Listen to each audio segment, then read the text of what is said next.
Hello everyone. In this video, we will see what is mixed cell reference.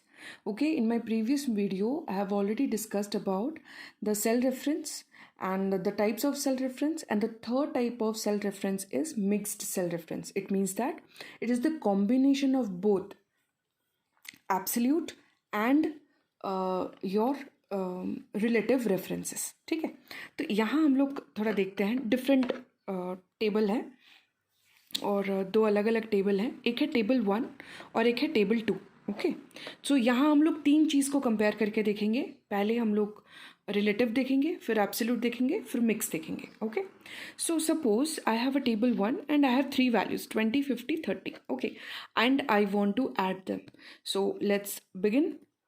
We have to write the formula and it should always begin with a equal to sign. Okay, then let's say 20, then this cell 50, then this cell 30. Okay, so तीन sales हम लोग add कर लिए, C6, C7, C8. तीन cell add होने के बाद click on the enter button. Okay, so automatically the answer becomes 100. What I'll do, I'll copy paste. मैं इसी सेम चीज़ को copy paste करके I'll copy it and will paste it over here. Okay, so let's say Control C, I have copied, and let's come over here and let me paste it. तो मेरे ख्याल से same data आना चाहिए, but no, the answer came 120. Now let's see why. So when I clicked on it, तो इसमें तुमको क्या दिखा रहा है? C6, C7, C8. लेकिन जब हम लोग यहाँ इस टोटल पे क्लिक कर रहे हैं, C ऑटोमेटिकली चेंज हो जा रहा है. क्या चेंज हो जा रहा है? वो बन जा रहा है I16, I17, I18. Cell address change हो गया. It means that this is relative. By default हमेशा चेंज हो जाता है. So this is called as relative reference. तो यहाँ पे चेंज हो गया. Now students, I want to make it absolute. So what to do it? Just edit it. Edit formula को हम लोग केवल एडिट करेंगे. कैसे एडिट करेंगे ना?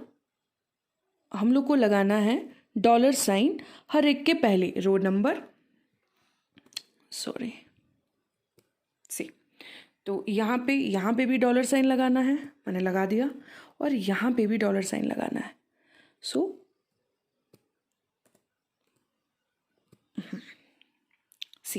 C6, C7, C8, ये तीनों के तीनों सेल्स को मैंने फ्रीज कर दिया. फ्रीज कर दिया कहने का मतलब क्या है? फिक्स कर दिया. Okay, so now press enter. So 100 आया. Okay, so once again copy paste करते हैं, कंट्रोल C, और यहाँ लाके उसको हम लोग क्या करते हैं? Control V. सी, आ गया ना आंसर 100. क्यों? क्योंकि यहाँ पे भी देखो, यहाँ हम लोग क्लिक करके देखते हैं, सेल एड्रेस हम लोग को क्या दिखा रहा है? C6, C7, C8. यहाँ पे भी आके हम लोग जब क्लिक करेंगे C, अगेन फॉर्मूला बार पे वही दिखा रहा है C6, C7, C8. तो इसका ये मतलब होता है this is called as absolute reference. यानी कि मैंने फिक्स कर दिया. कहीं पे भी इस डेटा को लेके कहीं पे भी तुम चेंज करो, सेल एड्रेस नहीं चेंज होगा. Why? Because I have fixed it. अब हम लोग देखते हैं ये मिक्स्ड सेल रेफरेंस क्या होता है. ओके, मिक्स्ड सेल रेफरेंस यानी कि किसी भी एक कॉलम को फ्रीज करो और इसको चेंज होते दो, रो को चेंज होने के लिए दो. या फिर ऐसे कर सकते हो कि किसी भी कॉलम को तुम लोग चेंज होने के लिए अलाउ कर दो और रो को फिक्स कर दो. ओके, सो यहाँ हम लोग नोटिस करते हैं, मैं क्या करती हूँ, सबसे पहले कॉलम को फिक्स कर देती हूँ. ठीक है, रो को एज इट इज़ रहने देते हैं. ठीक है, तो यहाँ मैंने किसको फिक्स किया? ध्यान से देखना, कॉलम C को मैंने फिक्स किया. Okay, so now let's press enter. तो यहाँ आंसर मेरा, वेट अ मिनट, सी, यहाँ आंसर अगेन मेरा एज यूजुअल 100 आ रहा है. ओके, सो मैं अभी इसको कॉपी पेस्ट करती हूँ और यहाँ लाके मैं उसको पेस्ट कर देती हूँ. ओके, सी, अभी आउटपुट क्या दिखा रहा है? 0. क्यों दिखा रहा है? उसका रीज़न समझते हैं. यहाँ पे मैंने क्या किया? C को फिक्स किया. ओके, सो यहाँ पे देखो, जब ये वाले टेबल पे हम लोग आए, C इज स्टिल फिक्स्ड, है ना? C is still fixed. तो कॉलम सी फिक्स्ड है, ओके, यहाँ से और नहीं चेंज हुआ। अब कौन सा 3 वो डेटा ले रहा है, सो हम लोग देखते हैं कौन सा डेटा वो ले रहा है एक्चुअली, C16, यानी कि देखो 16, 17, 18, यहाँ पे कोई डेटा है क्या, नहीं। तो this is called as mixed cell reference.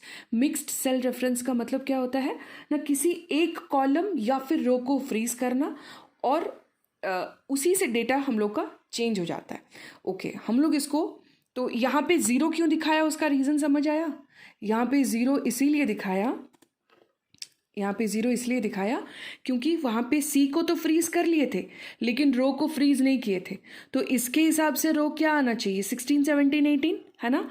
लेकिन यहाँ पे 16, 17, 18 रो में देखो, ये 3 रो जहाँ मेरा अभी कर्सर मैं पॉइंट कर रही हूँ, ये 3 रो में अभी मेरा कोई भी डेटा नहीं है, 0, 0, 0 है, इसीलिए यहाँ पे आंसर मेरा 0 आ गया। ओके, नाउ लेट्स सी, यहाँ पे कॉलम को हम लोग फ्रीज़ नहीं करते हैं, लेकिन let us freeze the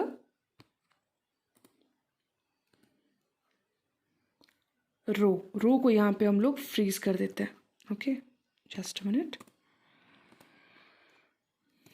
सी यहाँ पे मैंने किसको फ्रीज किया है, रो को फ्रीज किया है, लेकिन कॉलम को ऐसे ही रहने दिया है कि वो चेंज हो सकता है।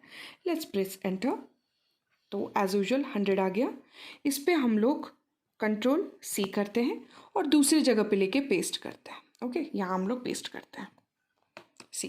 अगेन तुम्हारा आंसर तुमको 0 दिखा रहा है, क्यों, देखते हैं कैसा चेंज हुआ है। देखो, कॉलम चेंज हुआ है ना, I चेंज हो गया है और 6, 7, 8 वही रखा गया है, फ्रीज कर दिया गया है। तो 6, 7, 8 में I वाले कॉलम में कोई डेटा है क्या, देखो I वाला कॉलम को हम लोग ऐसे ही छोड़ दिए तो ऑटोमेटिकली यहाँ पे वो I ले लिया, क्योंकि हम लोग वहाँ पे C को फ्रीज नहीं किए थे। करेक्ट, यहाँ पे दोबारा से मैं यहाँ पे टाइप करती हूँ, तुमको दिखाती हूँ। देखो, यहाँ पे रो 6, 7, 8 को हम लोग फ्रीज किए हैं लेकिन कॉलम को नहीं। C तुम्हारा एज इट इज़ है, that is a column name, वो तुम्हारा एज इट इज़ है, लेकिन 6, 7, 8 जो है उसको हम लोग ने फ्रीज कर दिया। तो जाहिर सी बात है यहाँ क्या दिखाना चाहिए, वही 6, 7, 8, लेकिन कॉलम का आईडी चेंज हो जाएगा, दैट इज I पे आ जाएगा। देखो 6, 7, 8 एज इट इज़ है क्योंकि उसको हम लोग ने फ्रीज किया, लेकिन जो C है वो चेंज होके I हो गया क्योंकि हम लोग इस कॉलम पे लाए थे। तो जाहिर सी बात है इस I वाले पे कोई डेटा नहीं है, I6 हो, I7 हो, I8 हो, इसमें कोई डेटा नहीं है, that is why the answer is 0। okay, so this is called as mixed referencing. Let me tell you students, जितना हम लोग मैक्सिमम चीज़ यूज़ करते हैं वो होता है absolute and relative reference. Okay, mixed cell reference generally कब यूज़ करते हैं, जब हम लोग कुछ एडवांस्ड कुछ करते हैं तब यूज़ होता है। फॉर एग्जांपल तुम्हारा कंसोलिडेशन के वक्त यूज़ होता है, या एक सेल से दूसरे सेल में जब डेटा हम लोग ले रहे हैं तब यूज़ होता है। तो तुमको मिक्स सेल रेफरेंस में केवल यही समझना है कि it's a mixture of 2 references, that's it.